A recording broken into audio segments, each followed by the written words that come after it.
You did mention earlier the government plans, the government role in tree planting, and they have plans apparently to plant 750,000 hectares of new woodland by 2050. What do you think about those plans? Do you think the government, do you think they might achieve that? Or is it just something they're saying to appease people who have environmental concerns? And B, how do you think they're going to pay for it? Are they going to make us pay for it? Okay, blind, there's a lot of questions there. You might have to remind me of some of them. Okay, I'll try and so who pays, sorry. What was the ones before? It was, are they going to achieve the 750,000 hectares by 2050? Yeah. Do you think? Okay. Yeah. All right.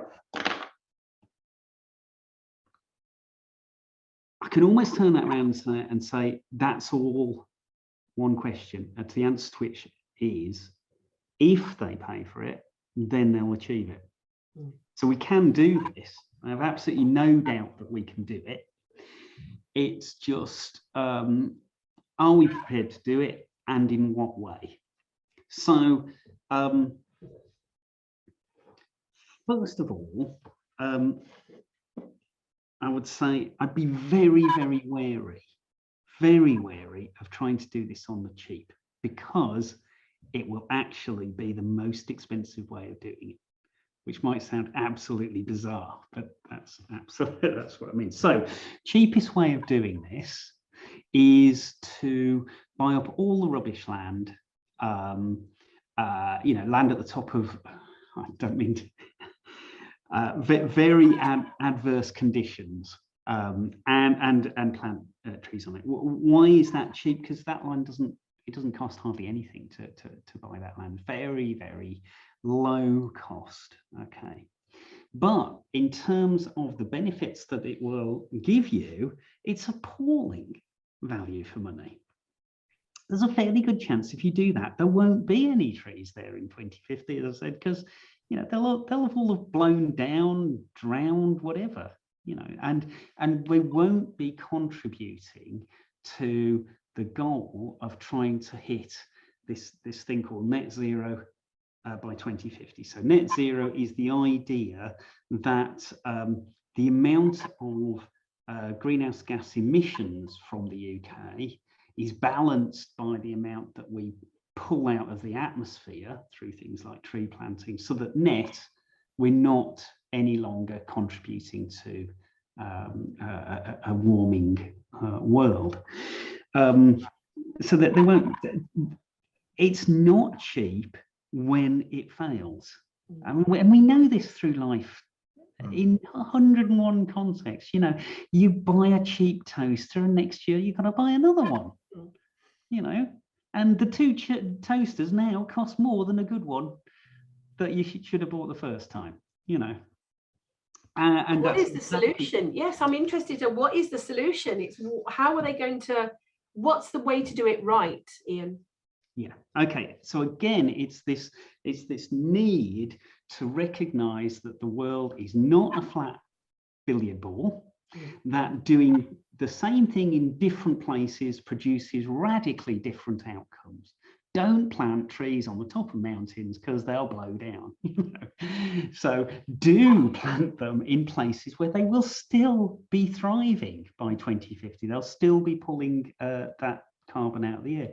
But at the same time, recognize we've got to be careful, because if we completely stop farming, okay, we'll just import all that food from elsewhere.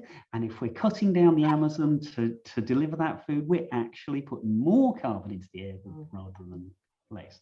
So it does mean that this is not a simple question. Now, you can solve it.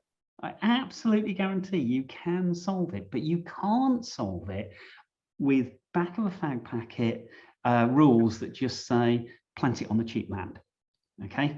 Instead, you actually have to say, what are the consequences of planting a tree in this location, of planting this type of tree in this location?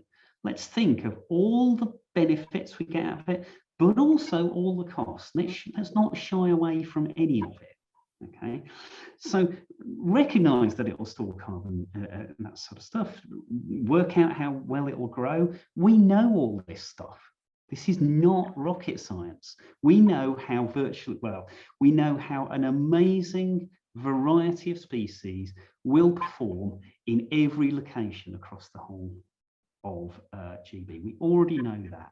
Okay, we know the farming that it would displace. Okay, so we've got two of the big bits straight away. We have decent, not amazing, but we have decent models for how this would affect flood risk, how it would affect biodiversity, how it would deliver or not recreation, education, and all those sort of things. We've got pretty decent models of all of it. We need to bring it together. That's actually the project that I'm working with the government on at the moment. So, you know, it's a fabulous time to be doing this. But this is not impossible. We can do this. I would honestly say we can produce a decent version of this within a year. We can produce a really good version of this within 3 or 4 years, okay?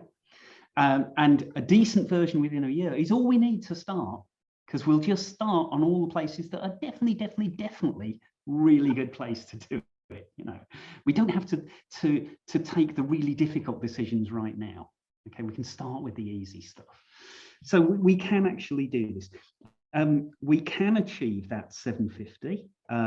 It sounds like a huge amount of land. It is a big amount of land. It's about 3% of the land area in the UK. So it's not utterly crazy. It's not like I'm telling you that we're going to have to put trees on every other acre across the land. I'm not saying that at all.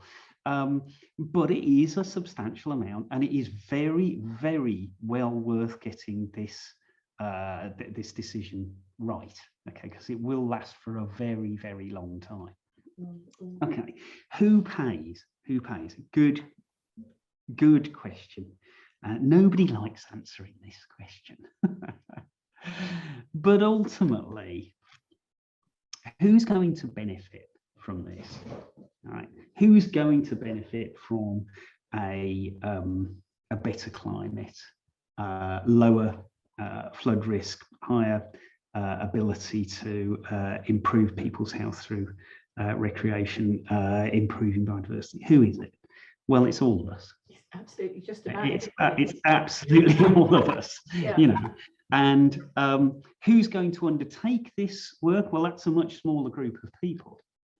Okay, and they will not, and most of them cannot afford to do it unless we accept, well, we're the beneficiaries here, so we are going to have to cough up.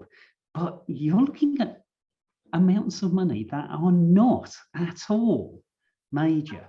We can do this without any increase in support for land use at all. We can do it within existing budgets. We just have to have the nerve to actually say, we're going to stop paying for some of the things that we did in the past, which, to be honest, we did to an excess and resulted in a lot of the problems associated with land use. And we're going to start paying for the things that we know are of very, very good value for society into the future. I love those answers. And in short, tree ministers working with local communities, running out educational projects in schools that the children actually undertake to assess their local land, get the saplings on the go, be part of their knowledge and education, and oversee the planting thereof and the care thereof to kind of welcome them into the community. Bit of a stitched up little good plan, that. I think that's great. And listen to the scientists. And listen to that's the bit that we missed, that the tree minister needs listen to the scientists. The tree minister needs to be fed by scientists. He needs to be a scientist. I think that's the bit where this is so lacking. The knowledge, as you said, Ian, is here. We have it, but it has to penetrate government, and it has to come from incredible people like your good self, pulling that flag up and saying, this is a good plan.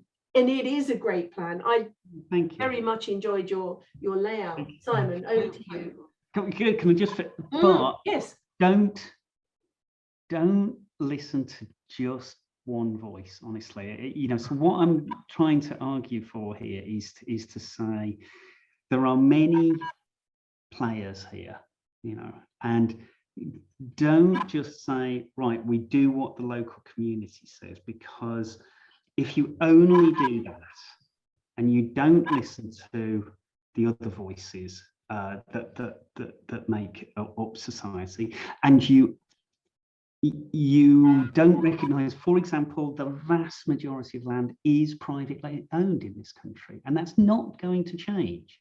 And what I'm trying to get at, I think what you're saying would be great, be brilliant, but what I'd be worried about, it would be constrained to just the available public land or that sort of stuff. That's a very small part of land, and we need to actually bring in, you know, the majority of land, the very large majority of land into that, because you only have to make modest changes to the large majority to deliver that 3%.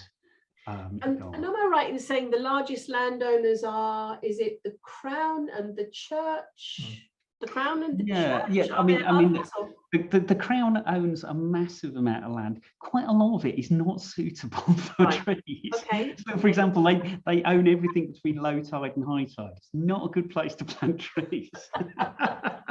Fair point.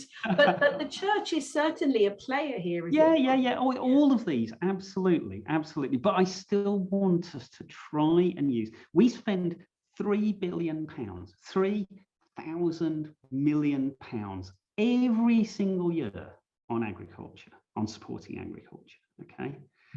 The fund for planting trees is about £500 million one-off for the next 5 years. Divide that by 5 years, okay, and then compare it with the 1 year payment to agriculture, okay, and you'll see that immediately, unless you get that huge majority of land involved in this, it won't happen.